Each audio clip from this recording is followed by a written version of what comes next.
हमारा शरीर कई तरह के मॉलिक्यूल्स, एटम्स, अणु और परमाणु से बना हुआ है। केमिकल लेवल में देखें तो एटम्स होते हैं और मॉलिक्यूल्स होते हैं। अगर एटम्स और मॉलिक्यूल्स एक ग्रुप में हो जाते हैं तो एक सेल का निर्माण करते हैं। सेल एक बहुत ही छोटी स्ट्रक्चरल यूनिट होती है जो बॉडी का फंक्शनल यूनिट के रूप में भी कार्य करती है। और बहुत सारी सेल्स मिलकर एक टिश्यू का निर्माण करती है। बहुत सारे ग्रुप्स होते हैं सेल्स के, वो टिश्यू बनाते हैं और दो या दो से अधिक टिश्यू एक साथ वर्क करते हैं तो एक ऑर्गन के रूप में काम करने लग जाता है। ऑर्गन अगर टुगेदर वर्क करते हैं तो एक सिस्टम का निर्माण करते हैं और यही सिस्टम ऑर्गेनिज्मल लेवल में आता है। आज के इस वीडियो में देखेंगे कि बॉडी सिस्टम कितने तरह के होते हैं और ये किस तरह से काम करते हैं और इन सिस्टम्स में कौन कौन से ऑर्गन्स आते हैं। टाइप्स ऑफ सिस्टम देखते हैं कि हमारी बॉडी में कितने प्रकार के सिस्टम होते हैं। वैसे हमारी बॉडी में 11 टाइप के सिस्टम होते हैं, जिनमें से इंटेग्यूमेंट्री सिस्टम, जिसको अध्यावरण तंत्र बोलते हैं। दूसरा स्केलेटल सिस्टम है या फिर कंकाल तंत्र। अगला मस्कुलर सिस्टम या ऊतक तंत्र। नर्वस सिस्टम या तंत्रिका तंत्र। अगला है एंडोक्राइन सिस्टम, उसको अंतःस्रावी तंत्र भी बोलते हैं। अगला है कार्डियोवास्कुलर सिस्टम यानी कि परिसंचरण तंत्र। लिम्फेटिक सिस्टम मतलब लसिका तंत्र। रेस्पिरेटरी सिस्टम मतलब श्वसन तंत्र। डाइजेस्टिव सिस्टम मतलब पाचन तंत्र। अगला है यूरिनरी सिस्टम मतलब उत्सर्जन तंत्र। अगला है रिप्रोडक्टिव सिस्टम मतलब प्रजनन तंत्र। इस तरह से 11 सिस्टम होते हैं। आगे इनके डिटेल में देखते हैं तो पहला आता है इंटेग्यूमेंट्री सिस्टम। इनमें ऑर्गन की बात की जाए तो स्किन आएगा, हेयर आएगा और नेल्स मतलब नाखून आएगा। इनके फंक्शन भी होते हैं। इसमें स्किन सबसे बड़ा ऑर्गन होता है और ये पूरे शरीर को प्रोटेक्ट करता है। साथ ही बॉडी टेम्परेचर को मेंटेन करना भी इसका काम होता है और जो बॉडी के वेस्टेज होते हैं उनको एलिमिनेट करता है। अगले सिस्टम की बात करते तो स्केलेटल सिस्टम आता है यानी कंकाल तंत्र। कंकाल तंत्र की बॉडी ऑर्गन की बात की जाए तो सबसे पहले इसमें बोन्स आती है, हड्डियाँ आती है, कार्टिलेज, लिगामेंट और जॉइंट्स आते हैं। इनमें इनके फंक्शन की बात करें तो बॉडी ऑर्गन को प्रोटेक्ट करता है और सपोर्ट करता है। इसके स्केलेटल का फ्रेमवर्क होता है जो मसल्स के मूवमेंट में वर्क करता है और ये मिनरल्स को स्टोर करने का भी काम करता है। नेक्स्ट सिस्टम आता है मस्कुलर सिस्टम। मस्कुलर सिस्टम यानी कि ऊतक तंत्र होता है। इसके बॉडी ऑर्गन की बात की जाए तो इसमें पहला आता है स्केलेटल मसल्स जो कि हड्डियों से अटैच होती है। अगला आता है स्मूथ मसल्स और कार्डियक मसल्स। इनके फंक्शन की बात की जाए तो एक कॉन्ट्रैक्शन में मदद करती है और फेशियल एक्सप्रेशन और पोस्चर में भी इनका काम होता है और साथ ही बॉडी को हीट भी प्रोड्यूस करता है। बॉडी के अगले सिस्टम की बात करें तो अगला आता है नर्वस सिस्टम।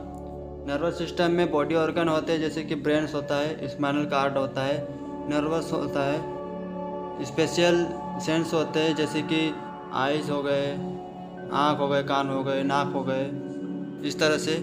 और इनके फंक्शन की बात की जाए तो ये सेंट्रल कंट्रोल सिस्टम का फास्ट एक्टिंग सिस्टम के रूप में कार्य करता है और जो बाहर से इम्पल्स आते हैं उनको रिस्पॉन्ड करने का भी काम करता है। ये पूरे ब्रेन को कंट्रोल करने का भी काम करता है। और आगे अगला सिस्टम आता है एंडोक्राइन सिस्टम। एंडोक्राइन सिस्टम में बॉडी ऑर्गन की बात की जाए तो हाइपोथैलेमस आता है, पिट्यूटरी ग्लैंड्स आता है, थायराइड ग्लैंड्स आती है, पैराथायराइड ग्लैंड्स आती है, एड्रेनल ग्लैंड्स आती है, thymus, pancreas, pineal glands, ovaries, इंटेस्टिस, इस तरह से ऑर्गन बॉडी ऑर्गन आते हैं। इनके फंक्शन की बात की जाए तो यह हार्मोन्स को रिलीज़ करता है और पूरी बॉडी पे एक्टिविटीज़ करने में का काम करता है। पूरी बॉडी में ये ग्लैंड्स होती है जैसे पिट्यूटरी ग्लैंड होती है, पैराथायराइड ग्लैंड होती है, एड्रेनल ग्लैंड होती है। इनके द्वारा हार्मोन्स स्रावित करता है और बॉडी की एक्टिविटी को कंट्रोल करता है। अगला सिस्टम आता है कार्डियोवास्कुलर सिस्टम आता है। इनमें बॉडी ऑर्गन की बात की जाए तो पहले आता है हार्ट आता है, ब्लड वेसल्स होता है। ब्लड वेसल्स में आर्टरीज होती है, वेन्स होती है और ब्लड होता है। इनके फंक्शन की बात करें तो हार्ट ब्लड को पंप करके ब्लड वेसल में पहुंचाता है और जो ब्लड वेसल्स होती है जो ऑक्सीजन को पूरे सेल्स में पहुंचाती है, पूरे ऑर्गन में पहुंचाती है।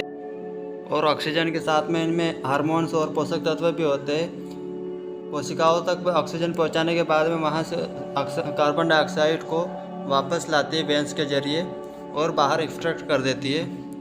अगला सिस्टम आता है लिम्फेटिक सिस्टम। लिम्फेटिक सिस्टम में ऑर्गन की बात की जाए तो इसमें लिम्फेटिक वेसल्स होती है, लिम्फ नोड्स होती है, स्प्लीन होता है, टॉन्सिल होता है और थाइमस होता है। इनके फंक्शन की बात करें तो यह बॉडी के एक्स्ट्रा प्रोटीन और फ्लूइड को ब्लड में रिटर्न करने का काम करता है और साथ ही जो बैक्टीरिया होते हैं, टॉक्सिन्स होते हैं, उनको रिमूव करता है बॉडी से। और यह इंटेस्टाइन के द्वारा लिम्फ में मिनरल्स को अवशोषित करने का भी काम करता है। नेक्स्ट सिस्टम है रेस्पिरेटरी सिस्टम यानी कि श्वसन तंत्र। रेस्पिरेटरी सिस्टम में ऑर्गन्स की बात की जाए तो नसल कैविटी आती है, फेरिंग्स आता है, लैरिंग्स आता है, ट्रेकिया आता है, ब्रोंची और लंग्स आता है। इनके फंक्शन की बात करें तो इनका मुख्य फंक्शन होता है कार्बन डाइऑक्साइड को बाहर निकालना और ऑक्सीजन को अंदर लेना और बॉडी ऑर्गन तक सप्लाई करना होता है। बाय द ब्लड ऑक्सीजन को सप्लाई करने के अलावा ये फेफड़ों में गैस के एक्सचेंज को भी कैरी करता है। नेक्स्ट सिस्टम आता है डाइजेस्टिव सिस्टम यानी कि पाचन तंत्र। डाइजेस्टिव सिस्टम के ऑर्गन्स जैसे कि ओरल कैविटी होता है, फेरिंग्स होता है, एसोफेगस होता है, stomach, large and small intestine, salivary gland, liver, gall bladder and pancreas आता है। इसके फंक्शन की बात की जाए तो ये डाइजेशन करने का काम करता है। स्टमक में ब्लड और मिल्क का डाइजेशन होता है और यह न्यूट्रिएंट्स का एब्जॉर्प्शन भी करता है और साथ ही एलिमिनेट करता है जो वेस्ट मटेरियल होते हैं उनको। अगला सिस्टम आता है यूरिनरी सिस्टम यानी कि एक्सक्रेटरी सिस्टम।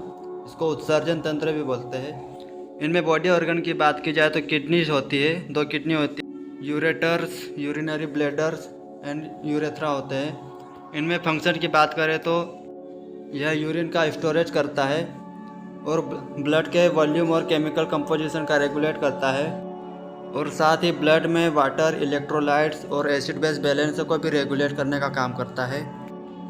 अगला सिस्टम आता है रिप्रोडक्टिव सिस्टम।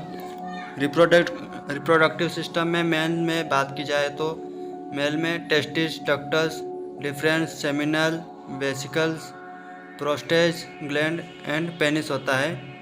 और फीमेल ऑर्गन में बात करें तो mammary glands, uterine tube, ovary, uterus और वेजाइना होती है।